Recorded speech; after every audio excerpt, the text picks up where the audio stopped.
Lamine cɛ faramuso ka denmisɛnnin babakɔrɔ Elhadji Grand Guejulu Kamara ni y'an sigilen kunnafoni bala kɛnɛ kan an bɛ bɛɛ lajɛlen fɔ ka bɛɛ lajɛlen waleɲuman dɔn Elhadji dugu ma jɛ ka ba bɛ girin donso bɛɛ n'a kungotafan don bilakun wɛrɛ tɛ anw n'aw de ka boli ka kunnafoni magɛn min ye kalimu tabɔ ka sɔgɔbɛ Grand Guejulu tilalen kɔ ka ban an b'an ka nafolo ta ka don a la ni k'a la kumabaw fɛsɛfɛsɛ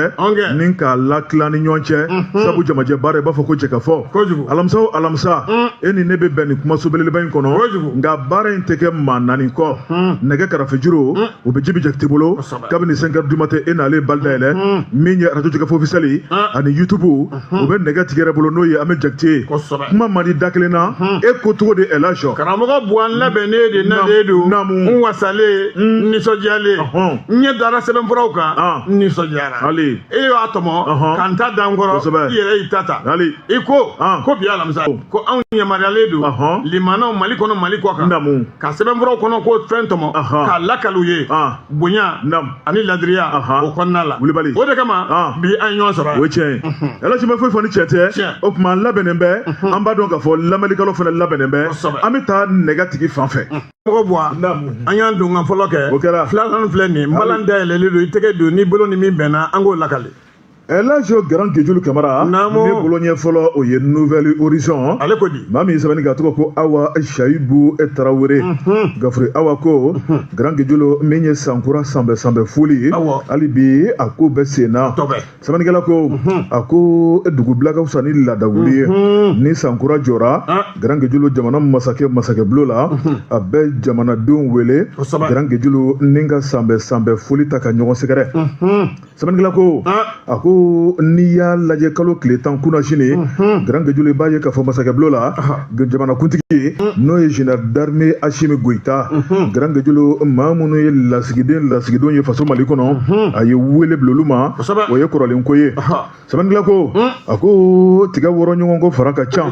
maa minnu ka jamana ye dana ta ka dogo ka n'an ka jamana kɔnɔ filani teriya jɛɲɔgɔnya kɔnɔna la Grand Guejulu u bɛɛ lajɛlen bɛ jɛ k'u wakili da maa dɔ kan n'o y'u ka doyen ye i b'a ye k'a fɔ ale b'i kana bɔ ambassadeur tɔgɔ la ale ni consul tɔgɔ la Grand Guejulu min ye Rusiw ka ambassadeur ye i b'a ye k'a fɔ ale de ye diplomate ka doyen ye sɛbɛnnikɛla ko min ye o doyen a y'i kana bɔ ni ka n ka jamanakuntigi sanbɛ fatigiyala batigiyala Grand Guejulu Ala ka kɛnɛya d'a ma Ala ka fanga d'a ma Ala ka se d'a ma Ala ka jamana in diya sabu Ala kɛn bɛ k'olu sigiyɔrɔ bɛ Mali ma ni Mali jara o tuma ko olu ka kunna wele olu ka hakilina jugu tɛ dɔwɛrɛ ye Grand Guejulu min kɔni bamaciya mun bɛ jamana in kɔnɔ i b'a ye k'a fɔ o bɛ se ka bɔ jamana in kɔnɔ cogo min na min ye bɛn ni kelenya ye o bɛ sabati Malidenw ni ɲɔgɔn cɛ min ye o ambassadeur ye n'o ye Rusiw ka lasigiden ye ale kɔni kumana lasigidenw bɛɛ lajɛlen tɔgɔ la k'a yira k'a fɔ ko Rusila ni Mali an bɛ jɛɲɔgɔnya kɔnɔ filani teriya kɔnɔ Grand Guejulu ko bi de ka di ye maa ma hakili ye taabolo jugu wɛrɛ Rusila ni Mali cɛ i ka da la k'a fɔ k'u bɛɛ bɛ fili kɔnɔ ko Mali ka Rusila sugandi Grand Guejulu ko Rusiw o tuma k'olu m'a ɲini ko ye Mali y'a ɲini k'a yira k'a fɔ k'olu ka baara ye jɛɲɔgɔnya ɲuman ye o tuma k'olu ka baara kuma janfa o tuma ko Mali ye min fɔ ko abada Mali ma fili ko ye Rusila yɛrɛ taabolo ye Grand Guejulu n'i ye danna ta ka d'olu ka fɛn fɛn na k'i b'olu jɔlen sɔrɔ i ɲɛ sɛbɛnnikɛla ko a ko Mali bɛ jigiya mun nɔfɛ o tuma k'olu labɛnnen min k'o jigiya ta ka di ko ni Ala kira sɔnna ma ko Mali tɛ fɔ a jigi wa k'olu tɛna Mali janfa ko Mali mago mana ko to waati la min ye ambassadeur ka kuma don Grand Guejulu ko Mali bɛ olu jɔlen ye an kɛrɛfɛ k'an k'an da ka sunɔgɔ min ye jamanakuntigi bonya bɛ mande bonya masegin bɛ a y'a fɔ ka waleɲuman dɔn k'a yira k'a fɔ ko ambassadeur fɛn fɛn sigilen filɛ Grand Guejulu k'a yira bɛɛ lajɛlen na o tuma ko Mali a m'a ka kanuya yira Rusila kelen na a y'a ka kanuya yira diɲɛ bɛɛ lajɛlen na Mali y'a ka dayɛlɛ bɛɛ lajɛlen ye Mali m'a ka datugu mɔgɔ ye Mali ko k'a ni diɲɛ bɛɛ bɛ se ka baara kɛ fo ni maa min ko k'i t'a minɛ Mali ka dabada ma n'o kɛra ko maa tɛna an bolo tuma min ka dan kɔ Grand Guejulu a ka d'an na yɔrɔ min na k'an bɛ taa yen de ye an fɛla ye min ye o de bɛ boloda Grand Guejulu Mali kunnama n'a bilama jamana masakɛ ko yɛlɛma don bɛ kow la ko bɛɛ lajɛlen ɲɛ b'a la min ye Mali n'a ka teriw ye Grand Guejulu ko basi foyi tɛ yen Mali n'a jɛɲɔgɔn ye ko basi foyi tɛ yen maa minnu ye lasigiden Mali kɔnɔ yan n'u sigilen bɛ jamanakuntigi ɲɛkɔrɔ a y'a yira k'a fɔ k'u bɔr'u ka so u nan'u ka so ko gasi t'u la Mali ka taabolo ni sariya ye min ye ko bɛɛ ko bato nimo bato garanga julo ni ye min sɔrɔ i ka dala k'a fɔ ko i ka ɲini ɲɛna ye wa ko Mali tɛna bin maa kan a ye bonya masegin kɛ ni ka sanbɛ foli ni duwawu don ta ni k'u bɛɛ lajɛlen sɛgɛrɛ a n'u ka jamanaw ko hali bi ko Ala ka bɛn ni kɛnɛya sabati kunnafoni filɛ an ye min bɔ Nouvelle Horizon kɔnɔ u ka bi sɛbɛnni don Boy Jabate ne fana bɛ n tɛgɛ don i tɛgɛ don Nouvelle Horizon o ta a kumana a ko di maa min ye sɛbɛnni kɛ Mahamadu Toure Manju ministre min n'a bɛ diinɛ ko kunna n'o ye Mahamadu Kɔnɛ ye ko ani diinɛmɔgɔw u sigira ka kuma kuma in a nafa kun ka bon kuma in ko tile fila baara kun don a taara kuncɛ kununko araba kalo tile 11 février kalo san 2026 dɔ wɛrɛ tɛ ko ye hakilina min b'o la min ye ka se ka basigi don wajuliko ni diinɛ ko taaboloyaw la kɔrɔfɔ u kun kɛn bɛ ka sigi olu de kan kɔrɔfɔ camanba de fɔra yakuma b'a la o kɔnɔ Abbé Abel Kasoge Namu ale min bɛ conférence épiscopale du Mali o kunna a ko ko nin ɲɔgɔn dalajɛ in k'ale bɛ foliba de kɛ yakuma b'a la ko sabu ko kɔnɔkuma minnu bɔra a kɔnɔ ko nin bɛɛ lajɛlen bɛ diinɛ maaw an ka kɛ kelen ye ka don da kelen fɛ ka bɔ da kelen fɛ ko nin baara min kɛlen filɛ ko nin bɛna ni bɛn yɛrɛ de ye jamana kɔnɔ yakumaya b'a la o ma dɛmɛ ka bɔ yen révérend pasteur Nouhag Enfa Yatara délégué général association de groupement église mission protestante évangélique Mali kɔnɔ n'u k'a ma ko AGPM ale fana ye nɛn sigi kɔrɔfɔw kan a ko di tiɲɛ la ko ni nin ɲɔgɔn dalajɛ tuma kɛ k'a kun kan ka kɛ sabu minisiri ye nin min laɲini ko bɛn bonya karama ɲɔgɔn bonya ko o bɛ sɔrɔ nin ko sugu ni ɲɔgɔn ye sugu de kɔnɔ o la sa hakilila jigila ko wuli ka jɔ min kɔni kɛlen filɛ k'olu b'u sɔnni sigi a kan ko k'a fɔ ko minisiri ye ko n'a kuma nin kɛ ko nin kuma fɔ a ye k'a kɛ k'a dun y'a bɔ a yɛrɛ la ko k'a kɛ yakuma b'a la kosɛbɛ nin bɛɛ ye yakuma b'a la diinɛ a bɛ se ka yanga sɔrɔ cogoya min na olu kɔni y'a jira u ka prophète o ye Abaramu ko u ka Amina ko o dusukun k'o bɛɛ de y'o ye yakuma b'a la o la ko département min n'o bɛ nin diinɛ ko kunna k'a ye nin wulikajɔ min kɛ ko tiɲɛ la k'olu kɔni b'a fo ko fo ka se a dan na yakumaya b'a la o ma tɛmɛ ka bɔ yen i bɛna ye foli belebele kɛra maa wɛrɛ fɛ dɔgɔtɔrɔ Usumani Salihu Traoré secrétaire aux affaires religieuses ale bɛ au conseil de kunna yakuma b'a la an ka jamanaba kɔnɔ ale fana ye tiɲɛ a fɔ cogo min ko nin ɲɔgɔn dalajɛ min kɛra ko fɛn caman bɛ bɔ a kɔnɔ fɛn minnu n'u o ye kɔrɔfɔ minnu n'u bɛ baara kɛ n'a ye ministère des affaires religieuses i bɛna ye ko u ye nin baara min kɛ cɛ ne la ko ka diinɛmaa bɛɛ fara ɲɔgɔn kan n'a tɔn ko a baara k'a ɲana kosɛbɛ u y'a fɔ ten ko baara ko a ɲana kojugu o la sa wulikajɔ kɔni k'o ka kɛ bɛn kɛra kɔrɔfɔ minnu kan u kana kɛ k'u bɛ a sɛbɛnfura dogo ayi ko u bɛ se ka nin kɛ ka baara de kɛ bɛn bonya karama k'o bɛ se ka don ko kɔnɔ cogo min na yanni nin ka fɔ ja ko kun y'a sɔrɔ jamana ɲɛma n'o ye chef de l'État le général Assimi Goïta ale kun ye kɔrɔfɔ fɔ kɔrɔfɔ min b'a jira diinɛ ko u ka don ba la u k'u cɛsiri a fɛ wulikajɔ u k'o kɛ yaasa a bɛ kɛ sababu ye kuma dɔw b'a fɔ wajulikɛyɔrɔw la olu bɛ na ni dusutiɲɛw ye ko f'u bɛ ɲɔgɔn sama ko ka se kirikɛyɔrɔ la sɛbɛnfura an y'a fɔ cogo min na an y'a bɔ Nouvelle Horizon kɔnɔ Mahamadu Toure ale ka sɛbɛn don bi bɔli don garange ne bɛ n tigɛ don kura ye lumière a ko di la lumière maa min ye sɛbɛnni kɛ garange o na kɛ la rédaction u bɛɛ lajɛlen jɛra ni ka min sɛbɛn garange min ye iji kelen garange b'a ye k'a fɔ taacogo tɛ kelen ye sɛbɛnnikɛla ko a ko n'i ye Mali n'a dafɛ jamanaw lajɛ garange an bɛɛ lajɛlen de bɛ pankuru ta ni ka taa Makan jamana na ni ka taa alisilamɛya jɔsen duurunan ni ka t'o baara kɛ nka sɛbɛnnikɛla a y'a jira k'a fɔ la lumière kɔnɔ garange a bɛ komi olu ka kalifa bɛ ɲini ka tɔɔrɔ sabu n'i ye an taga pasew lajɛ o tuma ko danfaraba b'a ni ɲɔgɔn cɛ sɛbɛnnikɛla ko a ko koda ko ma tuma dɔ la a bɛ tali kɛ jango i ka se k'i ta yɔrɔ dɔn ni k'i senna yɔrɔ dɔn sɛbɛnnikɛla ko a ko Mali ni Niger tɛnkun bɛ ɲɔgɔn na garange min ye Niger ɲɛmaw ye olu kɔni kɛn bɛ ka sɔngɔ min bin u ka ijidenw ye k'a jira k'a fɔ ka don pankuru kɔnɔ ni ka taa Makan ka taa iji kɛ ka segin ka na Niger 3,20,000,000 ani wa sheki ani nyari grange we Niger nyema olu ka songo blale samandila ko ako matime ka boy grange ni yetoko laje olu fana ni ambe gungelen gangata olu fana ka nyema o olu ye songo mun bla ka yidon ye ka do panguru kono ka makan ka sigi grange o ye million saba wa binani ani wa nani samandila ko o ye toko ka ye ikulo karaba sigi ka piru belaje o kuma matime ka boy ako mi Burkina Faso ka ye oni Mali fana tangu menyona grange Burkina Faso nyema olu fana kame ka songo mun bla ko yidon ye o ye million saba wa biduru ani wa wolonfla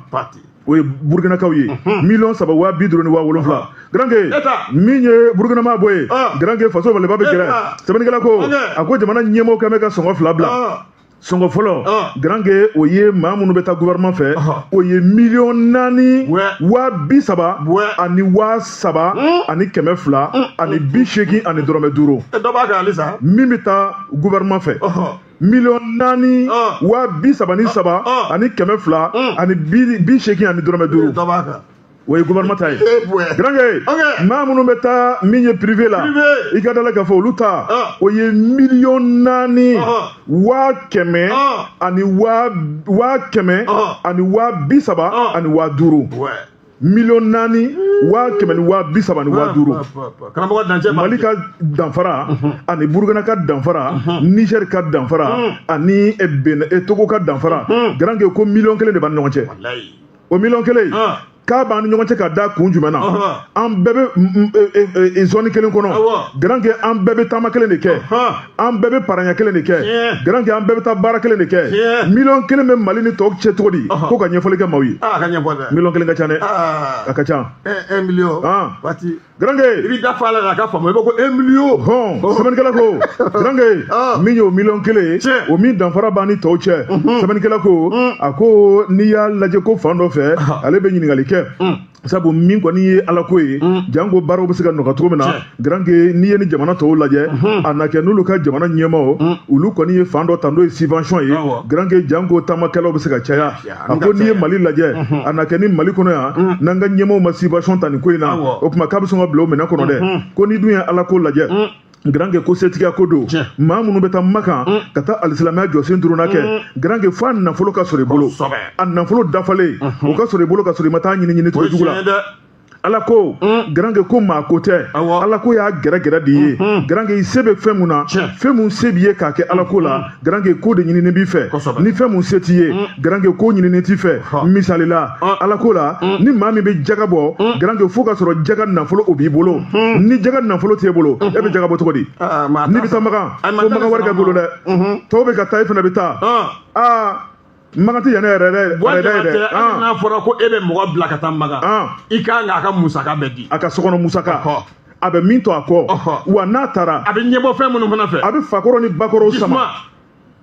a bɛ fɛn o fɛn kɛ Makan misali la ɲininkan t'a la misali la ne ta o ta ni n cunna 100 jɛ o bɛ di yan i b'o bila i kun awɔ ko nin minɛ k'i ma ye ko tɔw bɛ ka taa fɛn san e b'o don mun na ne tun bɛ finiw de san ka na ani mun wɛrɛ ani zamzam jiw i ma segin n'a tɔ kɔni ye ni wari tɔ bɛ segin dɛ a dir'e ma k'e k'o dun Makan i bɛ segin n'o tɔ ye ni ma na ka dɔ dun so yan a tɛ bɛn dɛ ne ni dɔ bɛ segin donc o kɔrɔ ni maa min ko san ko ni maa min misali ta san ko karisa i ka misali ka ɲi i ka misali ka ɲi ni maa min ko sa ko ne bɛna taa ɔhɔn sisan a tigi ye i ka passeport ko bɛɛ ɲɛnabɔ boloci ko bɛɛ ni aw bɛ taa i bɛ fini min meleke ka kabala minnu ko bɛɛ san wa a bɛ jisɔngɔ di fa ka dɔɔnin to yan min bɛ to i kɔfɛ yan ka hakililasigi kɛ ɲɛ fana bɛ dɔ di n'o tɛ e bɛ Makan i hakili wulilen b'i kɔ foyi t'i kɔ yan grange n'i nana ko bɛna kɛ cogo di e ko i ji bɛ minɛ de o tɛ minɛ dɛ grange min ye sɛbɛnnikɛla ye a ye nin misali kɔni ta k'a jira k'a fɔ ko jamana ɲɛmaaw grange n'a dun ma k'a fɔ k'an bɛɛ lajɛlen bɛ fan kelen fɛ million kelen misali b'an ɲɔgɔn cɛ grange ko ka ca fo k'a dama tɛmɛ wa k'a bɛ sɔn ka lajɛ ji ɲɛma jɔlen na don n'a nataw la kunnafoni fila nin ye an ye min bɔ la lumière kɔnɔ ka jɛ k'a sɛbɛn Boy Diabaté soir de Bamako a kumana a ko di parti sagana ni ye parti sagana bɛ fɔ nin yɔrɔ la dɛ o man di an ka chauffeur citernes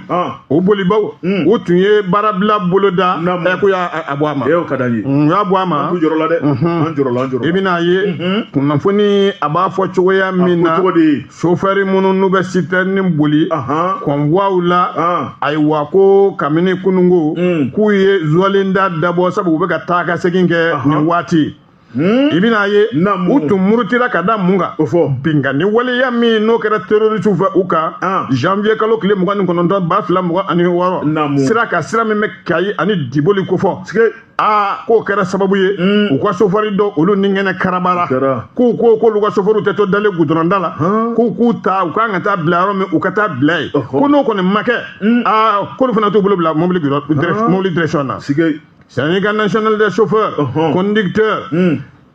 routier du Mali Sinako olu tun ye nin wulikajɔ de kɛ ka olu tɛ baara kɛ n'u ye fɛn min laɲini n'o ma kɛ o la sa u ka chauffeur a fɔra cogoya min na a na kɛ n'olu taara ka taa u bila yɔrɔ la ya kuma bɛ a la o de kumu na u fana ye dusu ta k'a fɔ ko baara k'u bɛ baara u b'a kɛ o kumu na k'olu tun ye laɲini dɔ kɛ jamana ɲɛmaaw fɛ min bɛ kɛ sababu ye ka ayiwa u ka chauffeur u ka ta ka taa bila yɔrɔ minnu ni kɛnɛ karabara ko jaabi de tun ma di olu ma o la olu ye baara bila k'o bolo da faamaw kumana o kuma yɔrɔ min ani citerne bolilaw fana ka wuli k'u kɛ baara kan fo min ka teli min ye o la sa k'u kɔni ko jate bɔ la maa 15 fo maa 18 bɔɲɔgɔn k'o de ni kɛnɛ o karabara ya kuma b'a la n'o ye u ka chauffeur ye camion bolilaw desani kosɛbɛ ko fo ka na se février kalo tile 10 san 2020 ayiwa ko an ka ɲɛmaw k'olu kɔni tun ma foyi fɔ u kuma kala don ɲinina ka bɛn n'olu ka fɔta ye o de tun y'olu dusu bɔ nka faamaw kumana o yɔrɔ min a n'olu fana ka jaabi di fo min ka teli min ye an bɛ yɔrɔ min na komi sisan kɔni citernes u bɛ taa ka segin la kabini kunun sɛbɛn ayiwa an y'a bɔ sɔrɔ de Bamako kɔnɔ u ka bi bɔli de don Laya Jara a ka sɛbɛn don Garange hali bi bɛ ko min na o ma ban la foudre a ko di la foudre samɔrɔ bɛ kuma yan sige Garange maa min ye sɛbɛnni kɛ o ye SC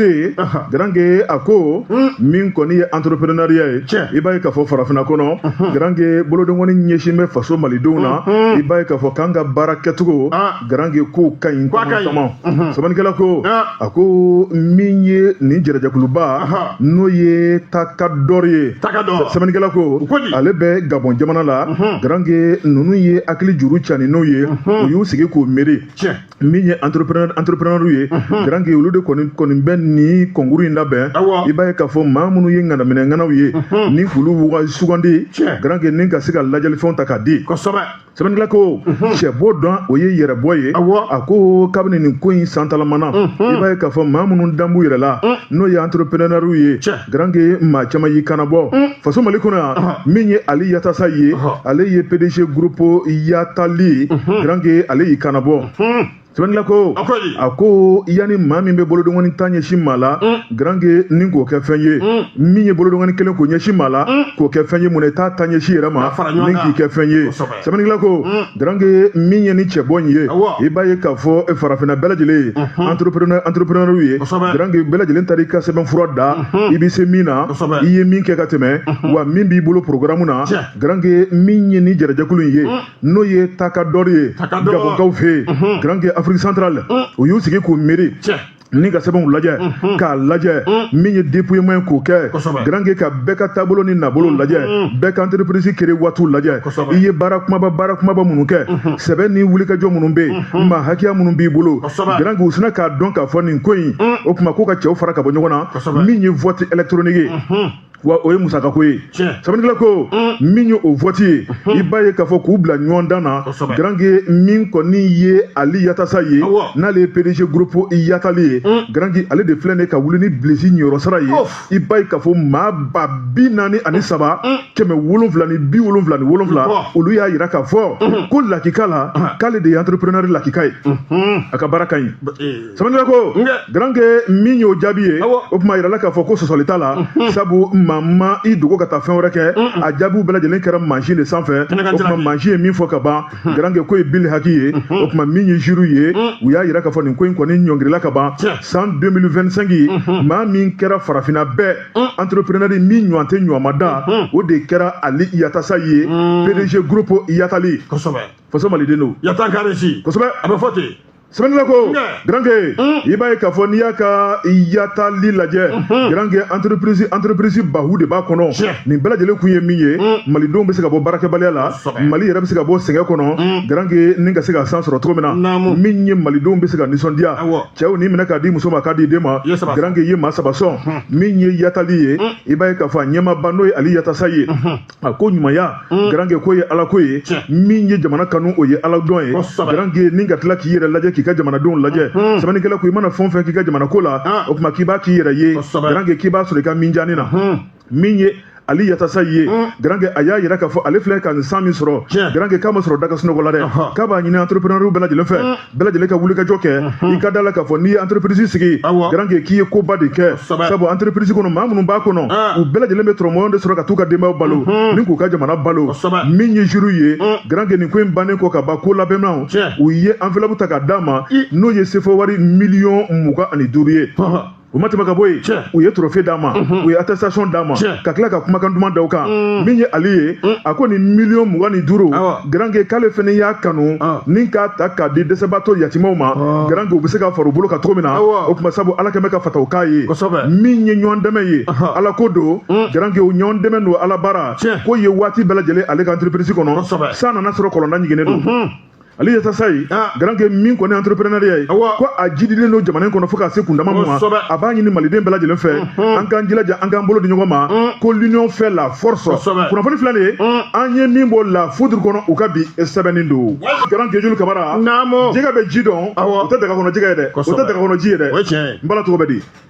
Jabate Nouvelle Horizon a kumana a ko cogo di an ka ministre de la jeunesse des sports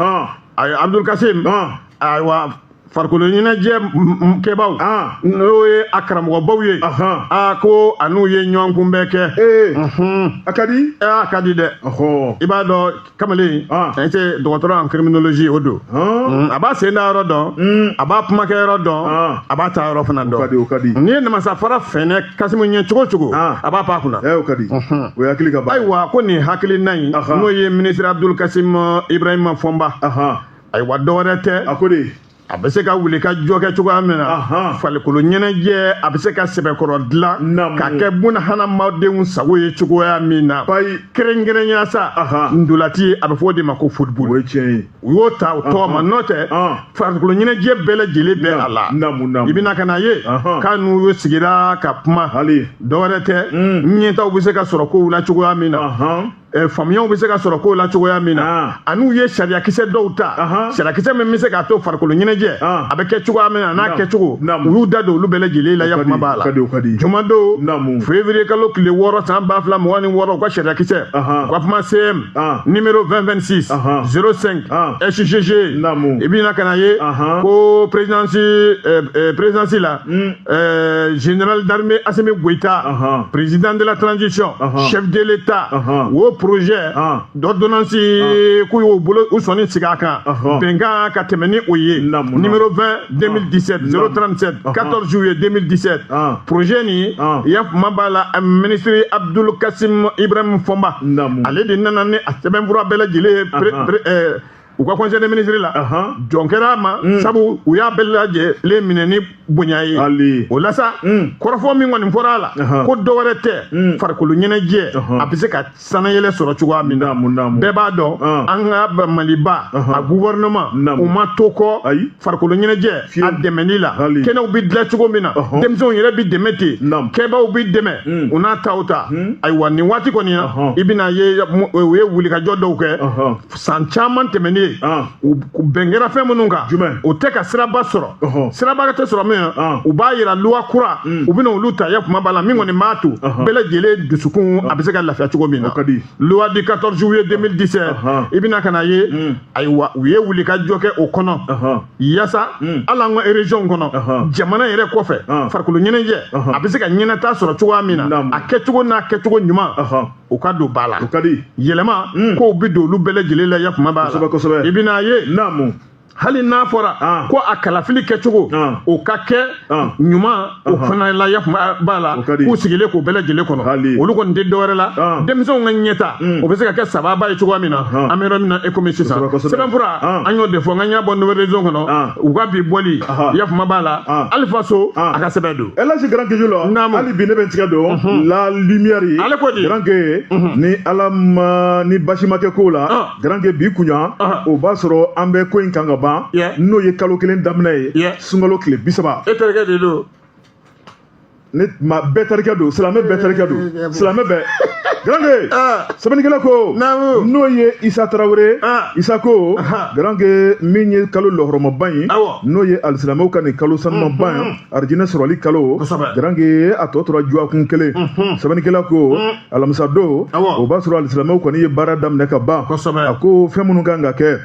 n'o ye dumuniw ye Grand Ke ɲɛnabila la min ye jamana ɲɛmaaw ye k'u y'u jɔ o jɔyɔrɔ la dɛ Grand Ke ko Mali tun famana ni ma ko k'a fɔ ka nɔgɔ bɔ a la ni min kɛcogo ɲana ko ka fɔ o ka fɔ dɛ ni min yɛrɛ kɛcogo ma ɲa o ka fɔ Grand Ke min ye jamana ɲɛmaaw ye k'u ye kunbɛnli min ta ɲinan san kɔnɔ i b'a ye k'a fɔ ko Mali famana ni mɔ dɛ sɛbɛnnikɛla ko sɔrɔ min ye usine ko ale ni jago o minisiri ye n'o ye fulakɛ Musa Alasani Jalo Grand Ke sɛbɛnnikɛla yɛrɛ k'a fɔ a ye fɛn minnu fɔ ko kuma gansan tɛ koyi ko kuma barikama don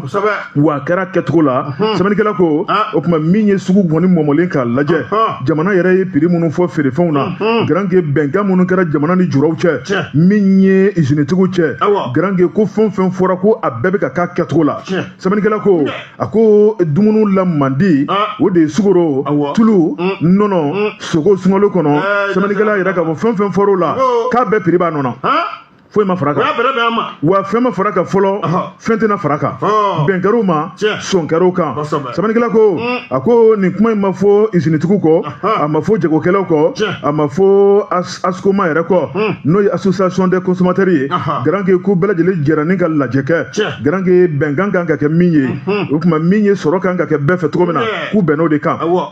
sɛbɛnnikɛla ko Grand Ke n'i ye kalo kelen lajɛ o tuma min ye an ka dumunifɛnw ye n'o o mandi dɔ ye sukoro ye sɛbɛnnikɛla yɛrɛ k'a fɔ bɛn kɛra min kan sukoro bɔrɔ kelen n'o ye kilogramme 50 ye Grand Ke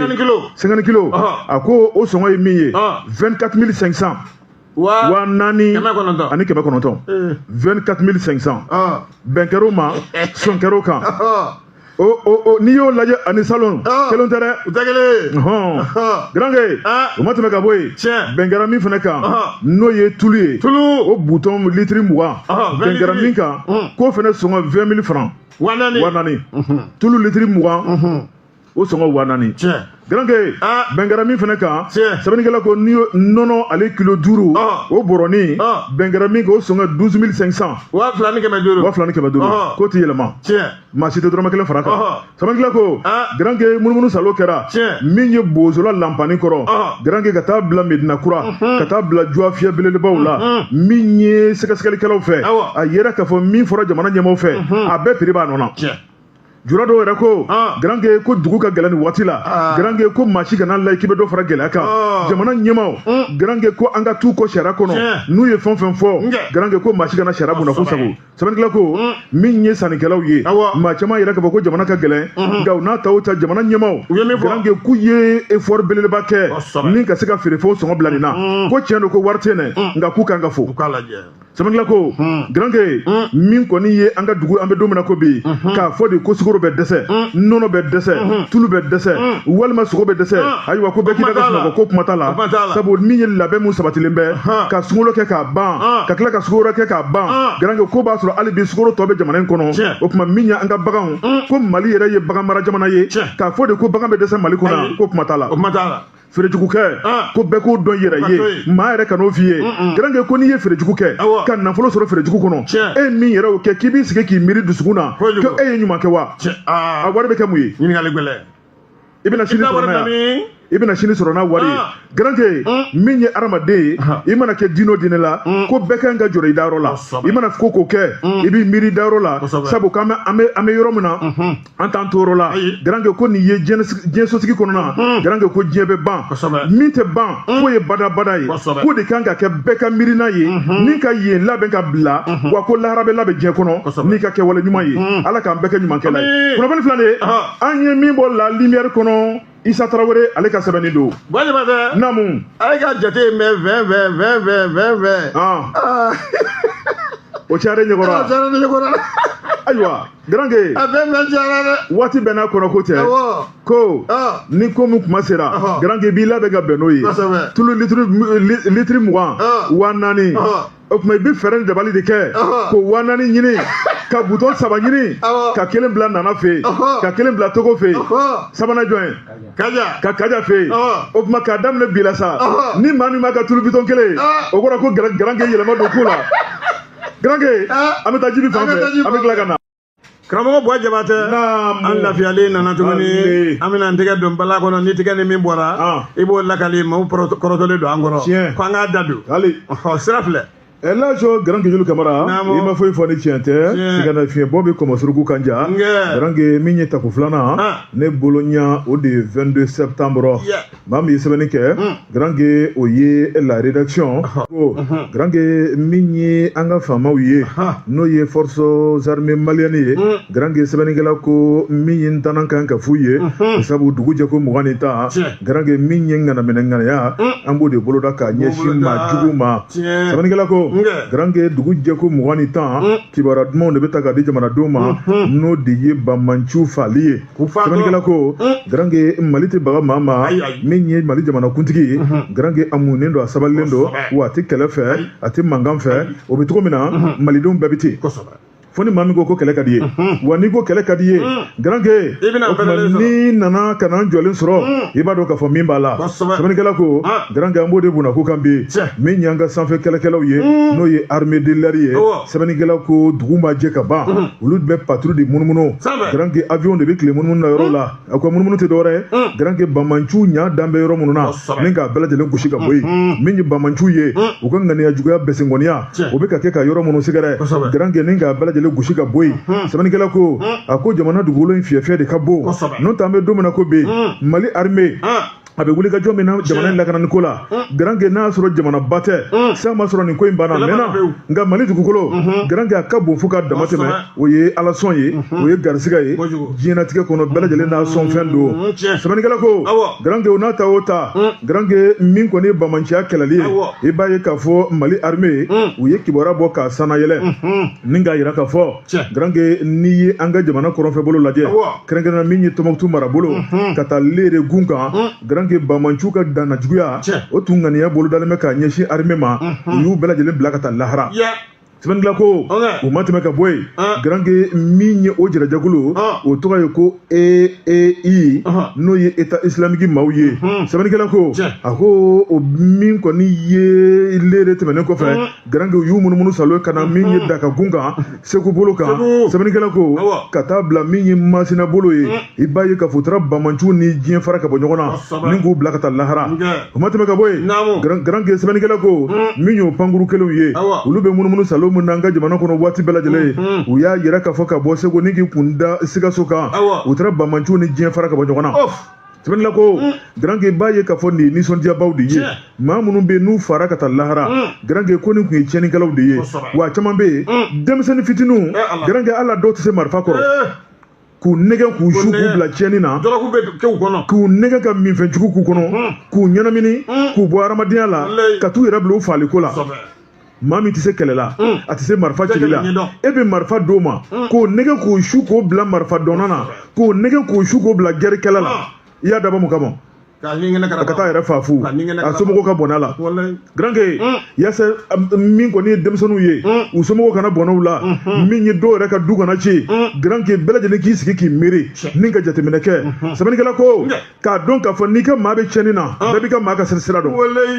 i ka maa bɛ ɲuman na a bɛ tiɲɛni na a bɛ bamanciya la a bɛ maafa la a bɛ taa juru da maaw ɲɛ a bɛ taa moto minɛ maaw la garange bɛɛ b'i ka duden lahela dɔn fo n'i ban fo n'i ɲɛ tugu i ka duden bɛ sɔn min ma sabalikɛla ko garange ni min bɛ kangari da i ka duden ye kangari da y'a ka bɔ tiɲɛni na n'an bɛ bɔ tiɲɛni na a tɔgɔ de ko laharataba garange hali o ko in tɛ mɛn sabu an ka jamana in kɔnɔ garange sigi tɛna kɛ ka tiɲɛnikɛla lajɛ ni k'an ka jamana bilisa ɲagami kunnafoni filanin an ye min bɔ 22 septembre kɔnɔ u ka bi sɛbɛnnin don Jabate namu wuladala kunnafoni ale soir de Bamako o don ko kayi polisiw ko k'u fo ali u ye tajiba de minɛ payi kata ni tigi dɔ bolo nka katakatigi a bɛ ko ani maa bɛ jɛ la ko na ma dangɛ dɛ a ma sɔrɔ kosɔn ye ko a ye Babuguni de tere k'a sen na Babuguni yɔrɔ n'i y'o kɛ i tɛ sɔrɔ dɛ laya ale de ye nin sɛbɛnya fɔ la ko a jara cogo di soir de Bamako kɔnɔ i bɛn'a ye ko kunnafoni b'a fɔ cogo min na ni kunnafoni bɔra an ka région dɔ la cɛ den dɔ bɛ yen nɔ polisi de don u ko a ma le contrôleur principal Tapa Uri Demba Diallo directeur régional de la police nationale de Kayes ko a n'an ka cɛdenw de bɔra u ye maganta bere de ta k'u yaala ka zɔle da yɔrɔ la yɔrɔ min n'o ye sira dɔ ye u taara yen min kɛ alala u ka jɔfili ani sababa bɛnna sabu maa kirikara ninnu n'o ye ayiwa tiɲɛlikɛla ninnu ye u bɛ tɛmɛ yɔrɔ minnu fɛ kayi polisiw b'a sira bɛɛ lajɛlen dɔn u ka patrouille de kɔnɔ u ni katakanitigi dɔ sina ka taa bɛn polisi n'a ka polisi ɲɛma yɛrɛ u b'a fɔ tubabukan de la ko moto tricycle o tɛ sen saba ye sa wa o ye katakatani ye u n'o de sigana ma in bɛn na Kayi ani Awuru cɛ alala katakanitigi ɲɛdalen polisiw kan a n'a ka moto jɔ k'a dig'a la polisiw y'a dig'a kɔ a ma sɔrɔ tiɲɛnikɛla don taara ka katakatani to barigon 60 o tun bɛ katakatani kɔnɔ o barigon kelen o kelen o ye litiri 20 ye k'o taara bɛn litiri 1200 de ma essence la u y'o minɛ min kɛ ka katakatani yɛrɛ saalo ka taa n'o ye taji u taara lasago yɔrɔ la yɔrɔ min n'o ye lasago yɔrɔ ye yanni a ko bɛɛ lajɛlen a ka se ka ɲɛdɔnya kuma b'a la nka k'u kɔni bɛ min fɔ hakililajigila taji ko ni bɛ a yaala ni a ye wala feere ko sariyakisɛ dɔ de b'u bolo ye sariyakisɛ min ni Kayi région o ɲɛmaaw ka ko labɛnnen y'o ye i bɛ tɛmɛ o de fɛ n'i ma tɛmɛ o fɛ taji a yurugu k'i bɛ tɛmɛ n'a ye u bɛ tɛgɛ da i kan wa i y'a sɔrɔ cogo min k'i na tila k'olu bɛɛ lajɛlen k'o lakalu ye taji ko in ko n'an y'an sigi ten k'an bolo da an sen kan dɔwɛrɛ tɛ dɛ jugu ninnu de bɛ taji in ta k'an ka jamana ka na kɛlɛ wuli n'an ye o taji kelen na ya kuma b'a la o la sa ko Kayi yanfan kɔni k'u b'a fɔ bɛɛ lajɛlen bɛɛ k'i hakili sigi bɛɛ k'i hakili kɛ kelen ye nin ko cɛjugu sugu k'a tɛ tɛmɛ olu bara soir de Bamako a ka sɛbɛn ye nin ye Laya Jara ale de y'a nɔbɔ Garange n'a fɔra k'a y'a minɛ maaw sigilen ni min nɔ tɛ ko la i boli kun e kana boli n'i ye maa min ye ka boli e y'a ye ko dɔ kɛ e jigotigi wa ko ɲuman tɛ Garange ni kunnafoni bɛ dansigi bi kunnafoni la Garange sabu fɛn banbali jate dɔn min ye Jibi ye k'a fɔ ka waleɲuman dɔn ale de tun bolo bɛ nɛgɛ la ale bɛ taa sigana fiɲɛ min ye nɛgɛtigi ye n'o ye Ahmed Jakite ye ale de bɛ radio Jigafo officiel ni YouTube la jɔyɔrɔ minɛ o tuma fo ka taa bila nɛgɛ kaɲa 19 na sabu o ye baara kɛcogo ye dɔ bɛ wuli dɔ bɛ sigi o tuma u bɛ baara ja fo ka taa bila fitirima gɛn ni Ala ni kira sɔrɔ ma sini juma dabaka kutuba bɛ dabaka fatiya dabaka dubawu o tuma bɛɛ lajɛlen b'o minɛ n'u ko mun ɲɛda la sabu n'a taara k'i dan fo juma wɛrɛ n'a m'a minɛ sunkalo musaka ko n'a y'o dubawu b'a kɔnɔ bon sini dubawu o ye dubawu kɛrɛnkɛrɛnnen de ye e yɛrɛ b'i bolo fila jan i b'i bolo fila jan i ka sukoro ko i ka nɔnɔ ko i ka tulu ko i ka makɔrɔni ko i ka sogo ko sini dabaka dubawu n'i ye mun ɲɛna o y'o bɛɛ ɲɛnabɔlen a ka to b'o kan sɔli Ala